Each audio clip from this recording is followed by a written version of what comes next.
pernah kejatuhan semen waktu kita bangun di sebelah. 16 MOSFET, kemudian pakai trafo toroid 4000 VA. Ini sudah dites kemarin.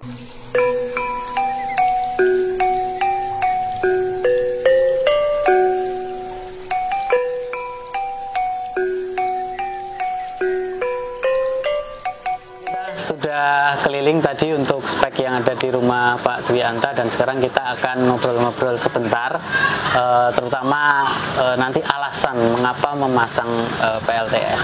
Pak Dwi Anta backgroundnya apa tuh? Kok pasang PLTS? Saya pendidikan pertanian, tapi untuk hobi elektronika itu dari kecil sudah sering otak-atik elektronika. Kemudian waktu itu ada tawaran nyoba PLTS, iseng-iseng saya ikut beli, nyoba beli dulu awalnya beli 2 lembar 250 WP, Luminous itu 2 lembar, jadi 500 WP kita pasang pakai PWM, kemudian pakai inverter Kenika 1000 watt, kemudian akinya kita pakai 2 X Telekom waktu itu. Jadi motivasi utamanya adalah karena hobi uji coba. Jadi motivasi orang pasang PLTS kan beda-beda ya. Nah, ini kali ini karena hobi ya. Lalu mungkin terkait dengan apa ya, beban yang dipakai itu apa aja sih di sini? Kalau sekarang seluruh rumah mulai pasang itu seluruh rumah sudah pakai PLTS kecuali beban besar. Jadi beban besar itu yang nggak pakai itu AC sama kulkas sama yang di freezer top up, freezer box itu. Saya punya freezer box 2 di rumah. Itu berapa watt kira-kira? 200-an kali 2 ya, 400-an.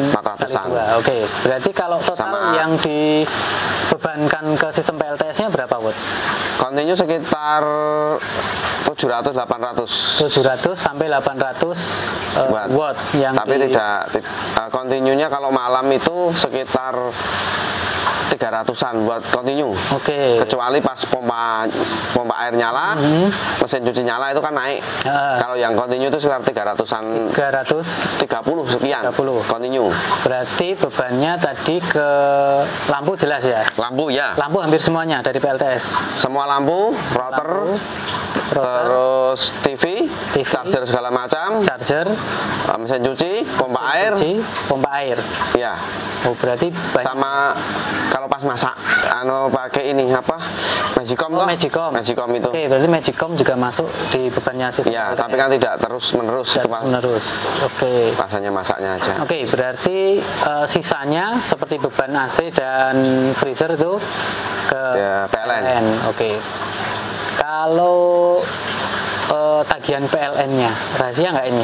Misalnya tagihan PLN saya jarang menghitung karena beli pulsa habis beli gitu. Biasanya sekali beli berapa? Kalau dulu sebelum PLTS saya pasang di 2018 itu sekitar 420 per bulan. 420.000 per zaman itu 2018. Setelah itu turun jadi sekitar 100-an per bulan. Oh, jadi dari 420.000 ya jadi 100 sekian, 150-an. 150-an. Jadi ya turunnya cukup banyak ya, karena banyak beban yang dialihkan ke PLTS.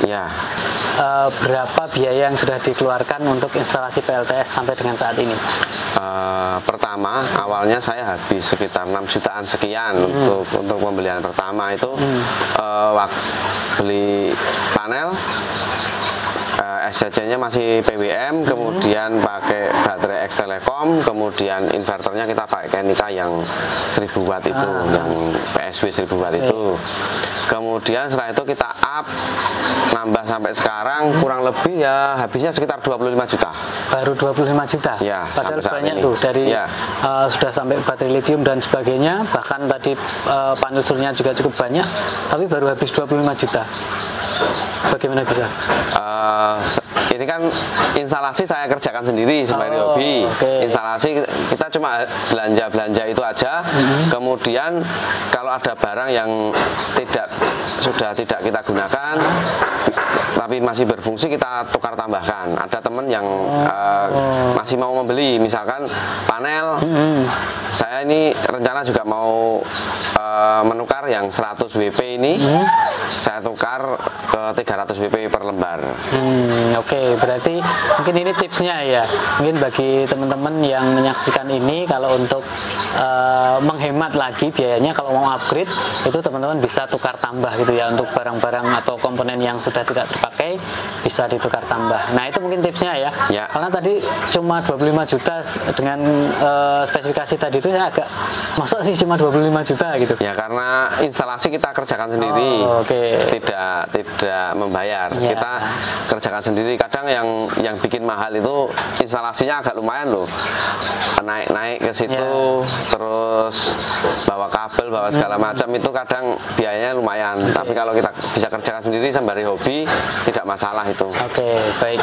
Mungkin itu ya terkait dengan PLTS-nya. Nah, kalau dari mungkin pandangannya Bapak terkait dengan ini PLTS di Indonesia itu seperti apa? Selama ini menurut saya banyak info-info yang tidak sampai, misalkan terkait regulasi maupun pemasangannya. Banyak pihak yang masih berpikiran PLTS itu mahal, kita harus habis sekian ratus juta untuk menghasilkan segini-segini. Ternyata setelah kita coba itu tidak jadi masalah. Pertama saya habis 6 juta, kemudian nambah lagi. Itu membuktikan bahwa sebenarnya terjangkau. Bandingannya jangan dibandingkan dengan PLN, teman-teman. Kalau PLTS itu bandingkan dengan kita membeli genset. Itu akan masuk hitungan kita. Bandingkan dengan membeli genset, dengan sekarang harga genset juga mahal, BBM-nya juga susah diperoleh. Bandingannya harus dengan itu. Dengan PLTS kita bisa dengan investasi misalkan 20 juta setara dengan genset seharga itu. Tapi kalau genset hidupnya paling sebulan 3 kali 4 kali. Terus kalau PLTS langsung kita ambil manfaatnya, begitu setelah saya pasang kita manfaatkan. Jadi langsung nilai manfaatnya itu terasa dibandingkan dengan genset. Gitu. Jadi memang banyak orang yang berpikir bahwa ini kalau dibandingin dengan PLN 1300 VA atau mungkin 2200 atau mungkin sekitar itu, tapi perbandingannya lebih cocok ke genset. Iya, perbandingan genset akan jadi lebih masuk gitu ya. Karena kalau PLTS misalkan kita pakai 5 tahun dengan nilai penyusutan sekian-sekian, ada hitungannya. Kemudian genset kita beli juga dengan nilai pemeliharaan penyusutan selama 5 tahun, itu beli genset itu rugi besar. Rugi besar beli genset itu. Lebih murah kita beli PLTS dengan penyusutan dan segala macamnya selama 5 tahun, tapi manfaat kita peroleh langsung tiap hari. Oke, jadi itu mungkin ya teman-teman, membandingkannya dengan genset. Jadi kita akan lebih merasa PLTS itu murah. Nah, mungkin sebagai penutup mungkin ya, Pak, harapannya untuk per PLTS-an di Indonesia. Ya, harapannya harga-harga itu semakin terjangkau, terus kualitasnya semakin bagus. Diharapkan lebih bermanfaat. Misalnya seperti saya yang menghendaki listrik hidup, terutama untuk internet. Selama ini dengan PLTS saya tidak terganggu. Bisa hidup, listriknya itu tersedia 24 jam non-stop. Tidak terjadi masalah untuk koneksi. Jadi mungkin saya ambil kesimpulan di sini ya teman-teman, kalau kita mau pasang PLTS itu memang motivasinya banyak, tapi kalau kita mulai dengan membandingkannya dengan genset tadi lebih murah dan sesuaikan dengan kebutuhan kita ya. Berarti tidak melulu langsung harus pasang biar bisa menggantikan seluruh listrik di rumah gitu ya. Biasanya kan gitu orang pengennya. Nah, tidak seperti itu, tapi sesuai dengan kebutuhan, mana dulu yang bisa dialihkan ke sistem PLTS ya. Baru nanti kemudian di upgrade ditambah begitu ya. Selama ini kan saya pasang untuk lampu dulu.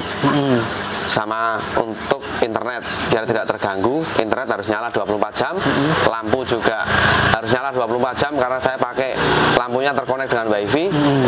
Jadi itu dulu prioritasnya. Setelah itu baru nambah-nambah pengembangan, kita pakai yang lain. Pertama pengembangan saya itu dulu pompa air harus ikut PLTS karena biar tidak terganggu suplai air di rumah. Hanya itu. Ya, jadi mungkin itu ya teman-teman, hal yang bisa kita ambil pelajaran bahwa PLTS tidak harus langsung pasang full semuanya, tapi bisa dicicil sedikit demi sedikit. Mungkin begitu Pak Dwi Anta. Terima kasih sudah meluangkan waktunya. Kita sudah melihat berbagai spek dan instalasi yang ada di rumah ini. Terima kasih banyak. Mudah-mudahan ini bisa memberikan manfaat bagi teman-teman semua yang menyaksikan ini. Nanti boleh kita upload di YouTube juga ya. Silakan. Ya, mungkin seperti itu. Terima kasih. Baik teman-teman, terima kasih sudah menyimak video ini. Jangan lupa saksikan terus program Grebek PLTS dan kita akan berkunjung ke tempat-tempat yang lain untuk belajar tentang PLTS langsung kepada orang yang menggunakannya. Terima kasih. Sampai ketemu lagi. Assalamualaikum warahmatullahi wabarakatuh.